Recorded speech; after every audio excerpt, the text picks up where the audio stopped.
Welcome back. Today is one of my favorite lessons because we're going to talk about the most human, thoughtful part of you, the part of you that literally separates you from other animals. So we're going to talk about the prefrontal cortex, largest in humans than any other animal by far.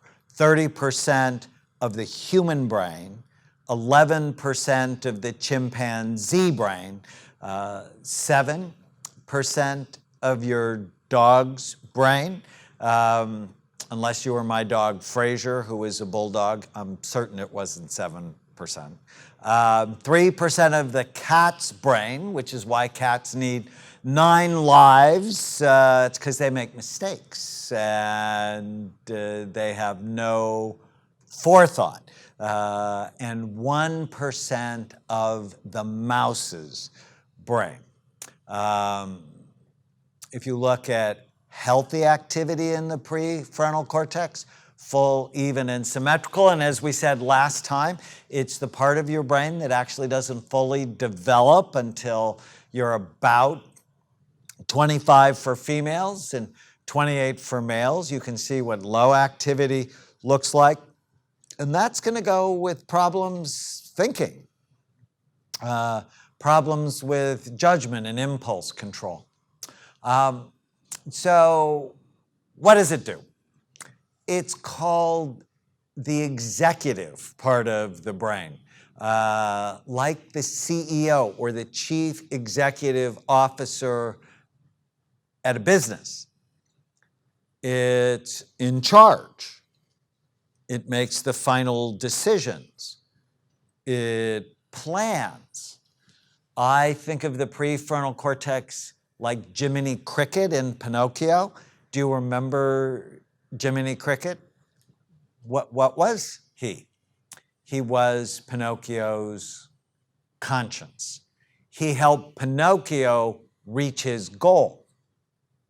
What was Pinocchio's goal? Anybody remember? It was to be a real boy. And in order to be a real boy, he had to be a really good boy. And when he got rid of Jiminy Cricket for a while, he nearly died. That's what your prefrontal cortex does. There's a comedian, a British comedian, Dudley Moore, who said the best car safety device is a rear view mirror with a cop in it. Your prefrontal cortex sort of acts like the cop in your head. You know, if you see a police officer and you're driving, all of a sudden you follow rules. All of a sudden you're really thoughtful on how fast you go. You turn on your signal before you change lanes. You're very thoughtful. Well, your prefrontal cortex is that thoughtful part of you that helps you make good decisions. So it's involved with things like focus and forethought, judgment, impulse control, your ability to think before you say something or think before you do it. I have a funny story. I was with a friend of mine who had a frontal lobe injury. She was stopped at a light in Dallas and got rear-ended by someone going 70 miles an hour. And she's lucky she didn't die. The airbag deployed, and you just imagine what happened inside her skull, right? Damaged her frontal lobes. Well, we were at a conference together, and there were 2 overweight women in front of us. And they were talking about why they were overweight. And one turned to the other and said, I don't know why I'm overweight, I just eat like a bird. And my friend, so that everybody could hear, blurts out, yeah, like a condor. And I turned red. I was so embarrassed. And I looked at my friend like, what's the matter with you? And she said, oh no. Did that get out? See, we all have weird, crazy, stupid, hurtful, even violent thoughts that no one should ever hear.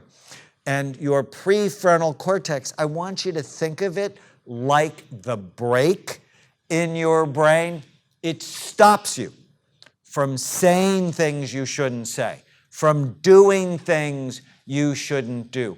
It sees the future and compares your actions to what you want the future to be. So if you want to get into college and you want to get into a really great college, well, you have to get good grades. So when you think of not doing your homework and going out with your friends or smoking pot or drinking alcohol, your prefrontal cortex isn't working right.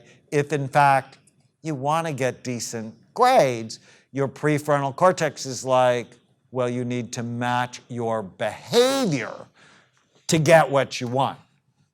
It's also involved in organization, planning, empathy, which is getting outside of your head and into the head of someone else, and learning from the mistakes that you make. And that's really what we've talked about before is maturity, is you're not making the same mistake over and over again because you've made it, you learn from it, and you don't have to make it again. Empathy is really interesting. When you damage the front part of your brain, empathy goes low. But did you know that if you take Tylenol or any medication with Tylenol in it, or the generic name of Tylenol is called acetaminophen, it decreases pain. But in a fascinating study, it also decreased the pain you felt for others. So it decreased your empathy. So you want to be careful. If you're in, a close relationship, you might not want to take acetaminophen as your pain reliever. When there are problems in the prefrontal cortex, when it's hurt for whatever reason, short attention span, impulse control problems, easily distracted, you tend to procrastinate, organization's not good, so look inside your backpack or your desk, judgment, not as good as it could be, less empathy, you have trouble learning from mistakes. And one of the interesting things I've learned is when you have low activity in this part of the brain, you can be fairly conflict-seeking, where you push other people's buttons, because you're always sort of trying to turn yourself on. These are people that tend to drive too fast, that like jumping out of airplanes or racing cars, doing high-risk behaviors.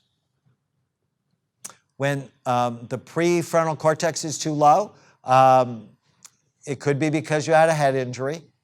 It's often low in kids or adults who are diagnosed with ADD or ADHD.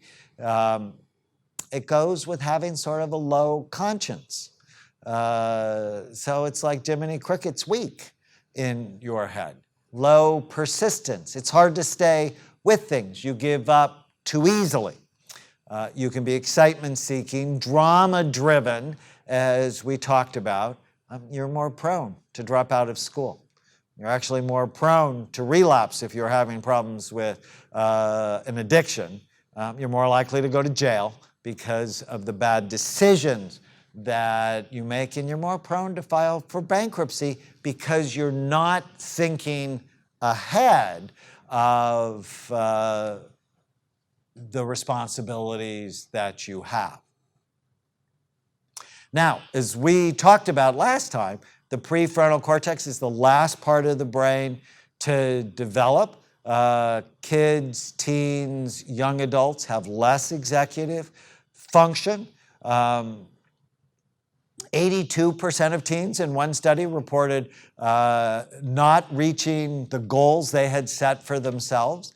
For young people, understanding that this may be a brain function leads to more trust with adults, that it's a good thing to have parents who are helping to supervise you. So go home and thank them. I always say to the parents, I've done a lot of parent training over the years, and I'm going to say, your kids are not going to like the fact that you check on them.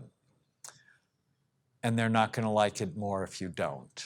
That at some level, the parents who know where you are, who you're with, what you're doing, and they check, they're doing it because they love you and they care about you. Now, for older people, understanding about brain development leads to more empathy and being more supportive of kids. So go home and tell your parents this information. So how do we help this part of the brain work better? So you want to do whatever you can to strengthen your prefrontal cortex, because when you're strengthening it, you're strengthening your future. And quite frankly, you're strengthening your present because you're going to make better decisions and stay out of trouble. And, my experience as a child psychiatrist, seeing, thousands of teenagers over the years, one of the biggest things they want is they want to be trusted and they want to be independent. In fact, independence is one of the major psychological or emotional tasks of adolescence.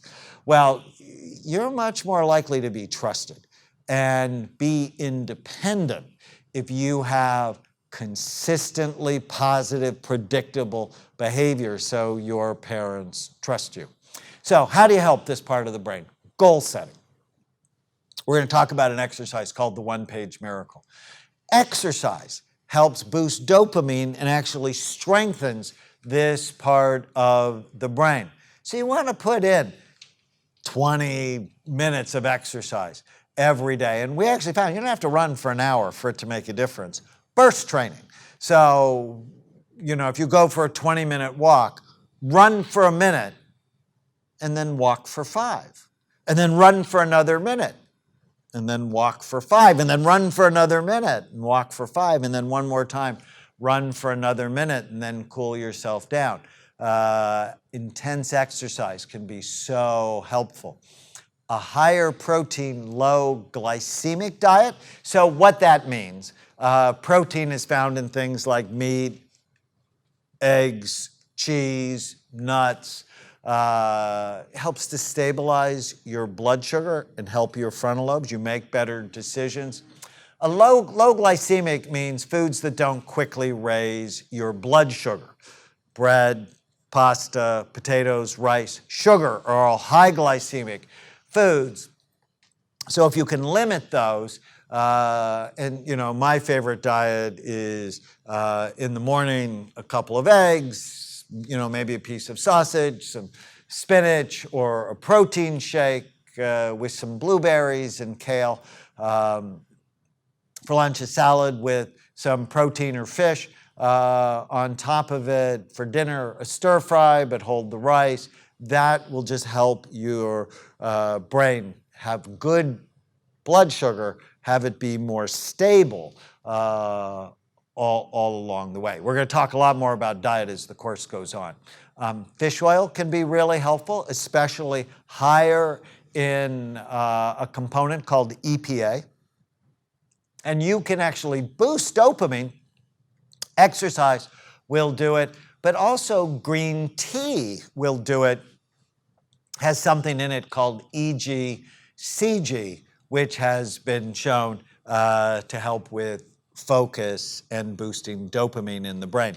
Dopamine is a neurotransmitter that helps you focus. For people who have ADHD, what the stimulant medications they're doing, they often stimulate or enhance the front part of the brain. So this is one of my patients, 15 years old, who's really struggling in school, had really low activity in the front part of the brain. And on a little bit of medicine, this was Ritalin at the time, as her brain worked better, she worked much better.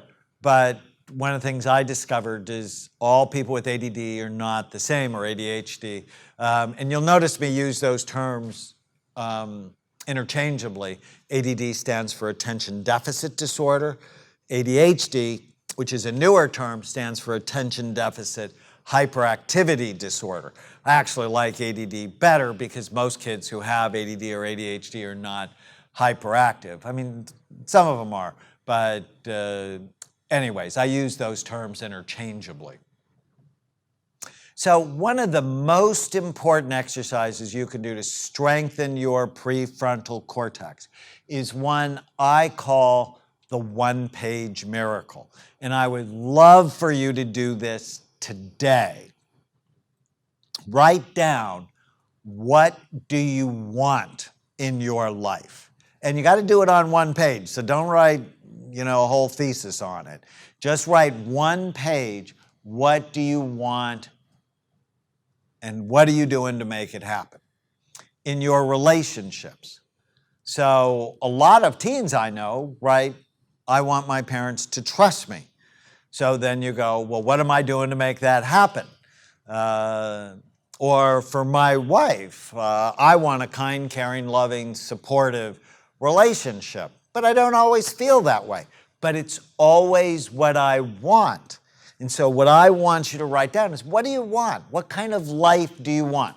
Relationships, school, work, your money, your physical, emotional, and spiritual health. What is it you want? Write it down. And then right next to it, write down, what are you doing to make that happen?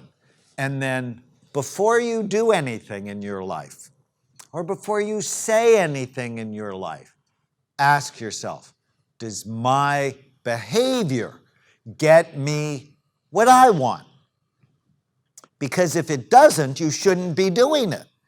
This is called the one-page miracle because people who do this and they put it up on their bathroom mirror, they put it in their binder, and they look at it every day, their behavior radically changes and becomes much more effective.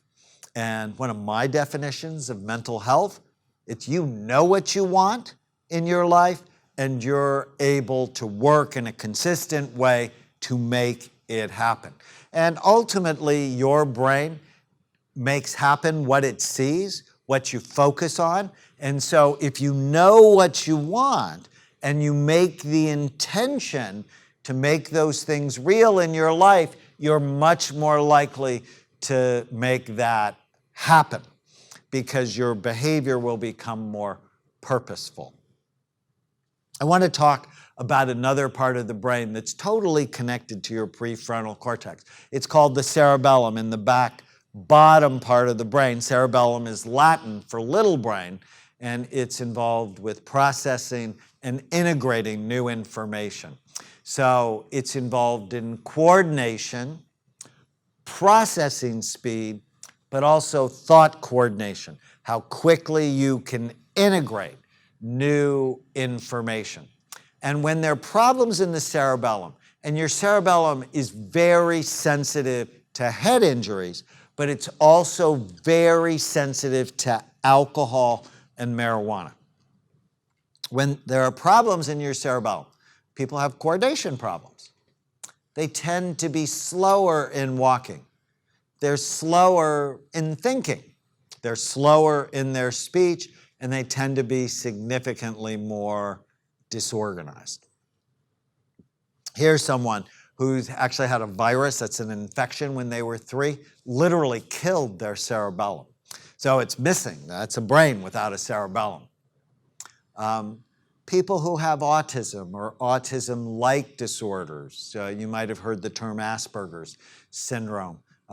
Here you can see in their cerebellum, so if you just look at the top left image, the top is the front part of the brain where you see all the white, but toward the bottom, there's really not much going on. I think this is actually the first time you've seen these blue, red, and white images. So blue is average activity. Red is the top 15% of activity, and white is the top 8%. So white is like the super hot spots in the brain, which are typically in the cerebellum, because even though the cerebellum is only 10%, so the cerebellum is only 10% of the brain's volume, it has 50% of the brain's neurons. So you might think this is a really important part of the brain. And what we see in autism is significantly low activity in this part of the brain. So here you can see, if you look again at that top left image, decreases in the cerebellum if we compared it to normal or healthy. Here's someone who actually, you can see there's low overall activity in her brain, but she's got a notch in her cerebellum. She actually had a tumor in her cerebellum, that when they took the tumor out, the rest of her brain was better. Isn't that interesting? You want to be kind to your cerebellum because it impacts all of your brain. So how do you help the cerebellum? Coordination exercises, juggling, dancing, learning new dancing. Of course, if you drink when you dance, it ruins the benefits. Table tennis, this is not beer pong, but table tennis is actually the best brain game. I actually think of it as aerobic chess, where you got to get your eyes, your hands, and feet all to work together while you think about the spin on the ball. Gratitude helps. Remember I showed you that scan of grateful versus fearful. Well, this is the inside of her scan, and at the top image, you could see at the bottom of that top image, all that white is the cerebellum. When that person focused on fear, her cerebellum went away. So if you're playing a sport and you think you're going to strike out, you will strike out because your coordination won't be any good. Negative thoughts ruin coordination. So you want to focus on gratitude. And then there's a very interesting technique you can look up online called the interactive metronome that can help people who have cerebellar issues. A great story of someone who hurt his frontal lobes. This is Michael Peterson. He's a very famous country singer. 1997, he was named Billboard's New Male Artist of the Year. And he used to break bricks with his frontal lobes. And you can see his scan, his frontal lobes and his temporal lobes aren't working very well. And when it came to see me, it's tired, overweight, wasn't sharp. And after doing all the things I'm going to teach you in this course, his brain was much better. Of course, now he's not breaking bricks with his skull, not the sign of intelligent life, but he didn't know, right? I mean, you're probably doing things that you didn't know before this course were really bad for your brain's development. And know better, do better. Literally the sign of intelligent life. So what does this all mean? Your brain matters.